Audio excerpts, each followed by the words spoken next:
Hi, hello mga kade! For today's vlog, samahan niyo naman akong kumain ng authentic Japanese food.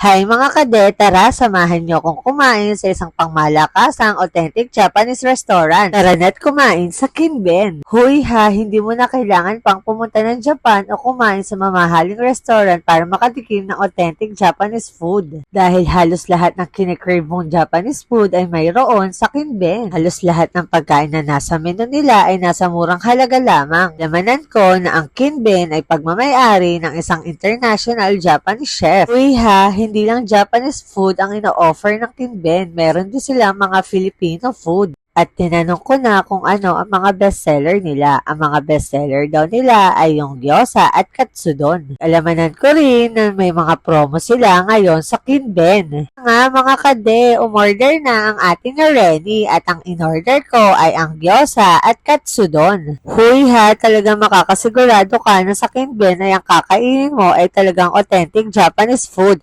dahil ang nagluluto ng mga pagkain na ino-offer nila ay yung mismong may-ari. At talaga naman sa Kinben, matitikman at may experience mo ang pagkain ng authentic Japanese food na murang halaga at abot kayang presyo. Huy mga kade, ako na nagsasabi sa inyo dito sa Kinben ay naku talaga mapapasabi ka na lang na super craving satisfied.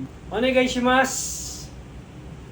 At ito na, nandito na ang mga in-order ko na gyoza at syempre yung naka-promo nila ngayon na katsudon. Uy, BTS lang to. Nandito na tayo sa pinaka-paborito kong part ng vlog na to. Tikman na natin ang pangmalakasang gyoza ng Kinben. Talagang sarap kapag tunay ang sangkap. Tikman na natin itong katsudon. Butong karne at halos wala akong nalasahan na alat sa pinaka-sauce. Hey mga kade, andito tayo ngayon sa Kinben House of Ramen. We are located here in Sampaloc, Maceda.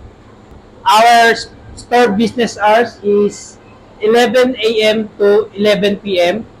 And available din tayo sa Foodpanda and GrabFood. Uy, alam mo na, natakam ka. Yun lang, salamat.